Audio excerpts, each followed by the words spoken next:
Counselling techniques में इसमें अभी हम देख रहे हैं शॉर्ट एनालिसिस। शॉर्ट एनालिसिस में अभी तक हमने देखा है कि डोमिनेंट पर्सन, इन्फ्लुएंशियल पर्सन और स्टडी पर्सन के शॉर्ट क्या क्या है। अभी हमें देखना है SWOT analysis strength, weakness, opportunities और थ्रेट्स वाला areas of a compliant person that are all personality, उल्लू जो हिंदी में कहा जाता है। ये जो पर्सन्स रहते हैं कंप्लायंट पर्सन, उनके कैरेक्टरिस्टिक्स तो हमें पता है कि वो विद द डेटा काम करते हैं, एनालिटिकल रहते हैं, शार्प ऑब्जर्वर रहते हैं, माइक्रो लेवल पे वो इन डिटेल्स में जाते हैं और उसके वजह से वो कैलकुलेटेड रिस्क वगैरह लेते हैं। ये सब कैरेक्टरिस्टिक्स हमें पता है। उसी कैरेक्टरिस्टिक्स को हम शॉर्ट में कन्वर्ट करते हैं तो उनमें एक ट्रेंड दिखाई देती है। कंप्लायंट पर्सन्स में वो एनालिटिकल रहते हैं, उनका जो स्टाइल रहता है वो एनालिटिकल स्टाइल रहता है। यानी जैसे हमने स्टडी में देखा कि लीडरशिप स्टाइल रहता है, वैसे कंप्लायंट पर्सन में एनालिटिकल स्टाइल रहता है। यानी वो दूसरे पर्सन को लीड करने के लिए नहीं जाएंगे, वो दूसरे पर्सन को वो बताएंगे कि क्या एनालिसिस है, किस तरह से हमें फैक्ट्स और फिगर्स सामने दिखाई देते हैं,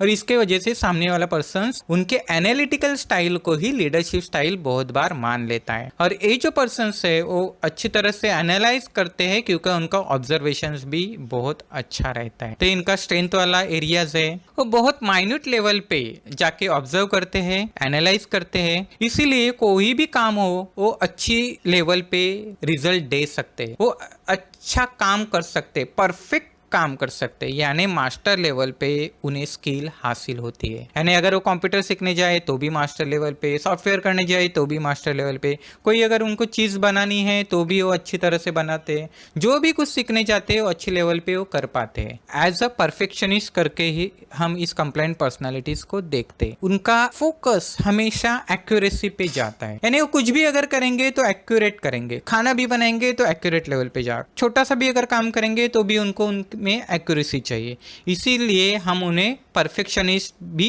बोलते हैं। उनका जो थॉट्स है, उनका हर एक चीज की तरफ देखने का जो तरीका रहता है वो बहुत ही लॉजिकल रहता है। इलॉजिकल बातें वो ज्यादा नहीं करते, तो इसीलिए ये सब स्ट्रेंथ में आता है। जहां पर भी एनालिटिकल पर्सन्स की जरूरत होती है, जो भी काउंसलिंग वाला एरियाज या जहां पे कंसल्टिंग करनी है, जहां पे रिसर्च करना है, टेक्निकल में ज्यादा जाना है, जहां पे क्वालिटी के ऊपर काम करना है, ऐसे एरियाज में कंप्लायंट पर्सन्स अच्छा वर्कआउट करते हैं। इसीलिए ये पर्सनालिटी को कंप्लायंट पर्सनालिटीज कहा जाता है। और इनके शार्प ऑब्जर्वेशन के वजह से उनके रिजल्ट अच्छे रहते हैं। अगर कोई माइनट फॉल्ट भी है, कहीं पे भी गलती है, तो उनका ध्यान वहां पे जाता है। अगर कोई प्रोजेक्ट करके आप उनके पास जाते हो तो प्रोजेक्ट में क्या अच्छा किया वो बाद में बात करेंगे, पहले कहाँ गलती है वो बात करेंगे। और लोगों को ज्यादा करके पसंद नहीं आता। कंप्लायंट पर्सन को खुश करना बहुत डिफिकल्ट है। आप कितना भी अच्छा काम करो और उनके सामने लेके जाओ, उनमें गलतियां कहाँ है इन्हें तुरंत पता चल जाता है, तो इसलिए इन्हें खुश करना बहुत डिफिकल्ट होता है। अगर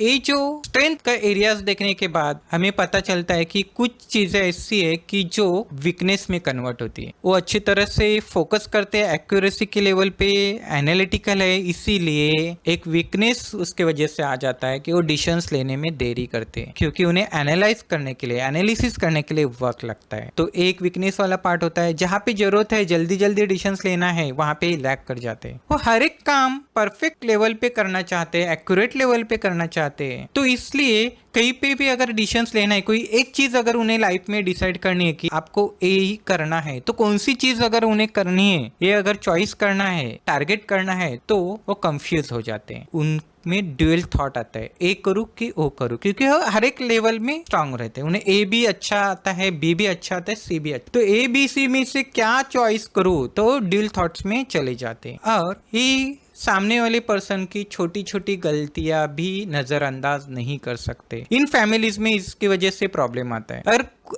अच्छा प्रोजेक्ट कंप्लीट करके उनके पास लेके जाएंगे तो भी कुछ ना कुछ गलतियां निकालेंगे, और इसी वजह से सामने वाले पर्सन्स को पसंद नहीं आते बहुत बार। ये जो है फिर वीकनेस में चला जाता। तो ये स्ट्रेंथ और वीकनेस देखने के बाद में हमें अपॉर्चुनिटी वाला पार्ट भी देखना पड़ेगा। इन कॉर्पोरेट में अगर किसी पर्सन को कुछ परफेक्ट काम करवा के लेना है तो कंप्लायंट पर्सन ही एक परफेक्ट पर्सन होता है। यानी कोई चीज अगर मास्टर लेवल पे अगर करनी है तो किसके पास जाए, तो आपको कंप्लायंट पर्सन के पास जाना चाहिए। तो एज अ परफेक्शनिस्ट करके ये काम करते तो आगे जाके पता चलता है कि ये क्वालिटी उनके लाइफ में बहुत ही मायने रखते। तो बहुत से पर्सन अपने लाइफ में है कि जो एज अ परफेक्शनिस्ट करके अभी पहचाने जाते हैं। लेकिन लाइफ के स्टार्टिंग्स में बहुत जन बोलते हैं कि नहीं वो चूजी है, सिलेक्ट करके ही कुछ करेंगे, लेकिन बाद में जाके पता चलता है कि नहीं वो परफेक्ट लेवल पे काम करना चाहते हैं, इसलिए उनको देर लगती है और इसकी वजह से एज अ परफेक्शनिस्ट करके में देखा जाता है। इनका जो अप्रोच रहता है वो हमेशा रैशनल रहता है, क्योंकि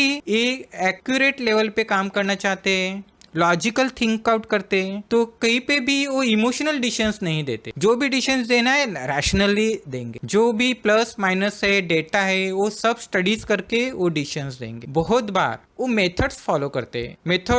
मेथड्स फॉलो करने की वजह से उन्हें रूल सेट करना और रूल फॉलो करना दोनों भी चीज आती। तो कहीं भी कंसल्टेंट चाहिए, किसी भी घर में अगर कंप्लेंट पर्सन है तो घर में कंसल्टेंट है करके हमें बोलने में कुछ गलत नहीं रहेगा। नाउ अगर एज अ कंप्लायंस ऑफिसर काम करना है, एज अ क्वालिटी चेकर्स काम करना है, तो ये जो पर्सन है उनके पास अपॉर्चुनिटी बहुत रहती। ये जो है वो वर्क को कंट्रोल कर सकते हैं। काम इन कंट्रोल एरियाज में कंप्लीट करना है तो इन्हें अच्छी तरह से कि जहाँ पे रूल सेट करके सिस्टम सेट करके जाना है, इन्हें अच्छी तरह से आता है। ये सब अपॉर्चुनिटीज वाला एरियाज है। कुछ एरियाज है कि जहाँ पे वो लैक कर जाते हैं, जो थ्रेड्स वाला एरियाज है, इनके इस डिटेल्स में जाने की वजह से, फॉल्ट फाइंडिंग की वजह से ये हमेशा लोगों में पसंद नहीं है। उन लोगों को नहीं समझ पाते, सिचुएशन को नहीं समझ पाते बहुत बार। तो उन्हें तो लॉजिकल चीज चाहिए, उन्हें तो फैक्ट्स एंड फिगर चाहिए, डेटा चाहिए, और ये सब अगर उन्हें समझ में आता है, ये एनालाइज अगर वो कर पाते हैं तो ही बोलेंगे कि अच्छा है। सिचुएशन की अगर जरूरत है, अगर कुछ आउट ऑफ द वे जाके कुछ करना है तो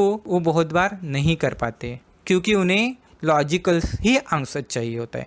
तो बहुत बार वो सिचुएशन अंडरस्टैंड नहीं कर पाते, लोगों को अंडरस्टैंड नहीं कर पाते। उन्हें ऐसा लगता है कि कोई भी काम करना है वो काम अच्छा होना चाहिए। उनका ध्यान इस तरफ नहीं जाता है कि वो काम करना जरूरी है क्या, यानी तो वो क्या करते हैं, काम कौन सा है, कहाँ पे ज्यादा वक्त देना चाहिए, जो मेन एरियाज है वहां पे ध्यान ज्यादा जाना चाहिए। लेकिन बहुत बार होता है कि जो सब वर्क होता है, छोटा छोटा काम रहता है, वहां पे भी उनका ज्यादा ध्यान रहता है। हर एक चीज वो अच्छी तरह से करना चाहते। तो इसके वजह से बहुत बार वो काम अच्छा करने जाते, लेकिन वही काम राइट है, वही काम उन्हें लाइफ में करना चाहिए, इसके तरफ ध्यान नहीं जाता। तो मास्टर्स उन्हें एक ही चीज में बनना है, लेकिन फिर भी वो अगर कोई दूसरी चीज सीखने जाते हैं, क्योंकि उन्हें उस मेन चीज के लिए वो चीज जरूरी है, तो भी वो सब कोर्स वो करते हैं, वहां पे भी वो मास्टर बनना चाहते। यानी कोई अगर डिपार्टमेंट है कि जहाँ पे HR रिलेटेड एक्टिविटीज है, तो HR रूल्स एंड रेगुलेशंस में उनको मास्टर होना चाहिए, तो वहां पे वो ज्यादा ध्यान देना चाहिए। लेकिन अगर कंपनी उन्हें बोलती है कि आप थोड़ा सा आप वेब डिजाइनिंग भी थोड़ा सा सीख लो, तो वेब डिजाइनिंग अगर वो सीखने के लिए जाए तो क्या होता है, तो वेब डिजाइनिंग में भी मास्टर बनने की कोशिश करेंगे। तो ऐसा बहुत बार मिस होता है लाइफ में। तो ये बहुत बड़ा एक डिसएडवांटेज होता है उनके पर्सनालिटीज वाला। तो ये थ्रेड्स वाला एरियाज है कि जहाँ पे उनके लाइफ में रुकावट आती। तो एज अ काउंसलर्स ये सब स्टडीज हमें बतानी होती है कैंडिडेट्स को कि कौन सा स्ट्रेंथ वाला एरिया है, कौन सा वीकनेस वाला है, कहाँ आपको ध्यान देना है। नाउ ये सब चीज़ें हमें कैंडिडेट्स को अच्छी तरह से एक्सप्लेन करनी है। उनका जो प्रॉब्लम्स वाला एरियाज है वो उनके शॉर्ट एनालिसिस के हिसाब से हमें उन्हें गाइड करना है कि आप कहाँ पे ध्यान देना है। हर एक चीज उनके लिए जरूरी है ऐसे नहीं, लेकिन जब हम प्री काउंसलिंग उनसे बात करते हैं, डिस्कशन करते हैं, तब हमें पता चलता है कि उनके लाइफ में ये सब चीजों का प्रॉब्लम्स है, उनमें ड्यूल थॉट्स है या डिसीजंस लेने में देरी लगती है। तो हमें पता है कि कंप्लेंट नेचर है, ड्यूल थॉट रहेंगे, डिसीजंस लेने में देरी होगी क्योंकि उनकी पर्सनालिटी ऐसी। तो उन्हें हमें समझाना है। रिलेशंस में अगर यही प्रॉब्लम्स आता है कि सामने वाले पर्सन के बारे में, हस्बैंड के बारे में, वाइफ के बारे में कहा जाता है कि वो डिसीजंस नहीं लेती, हमेशा सिचुएशन को नहीं भाप पाती है, ऐसा है वैसा है, तो हमें देखना चाहिए कि कौन सी पर्सनालिटी है, उसके शॉर्ट एनालिसिस क्या है। फिर कपल काउंसलिंग्स में या फिर पेरेंटिंग्स में हमें ये चीज इस्तेमाल करनी है, कैंडिडेट्स को बताना है और उनका प्रॉब्लम सॉर्ट आउट करना है। तो ये हमने शॉर्ट एनालिसिस देख लिए कंप्लायंट पर्सन का। तो हम अगले वीडियोस में उसका नेक्स्ट पार्ट देखेंगे, काउंसलिंग टूल्स का नया पार्ट स्टडीज करेंगे। तब तक के लिए धन्यवाद।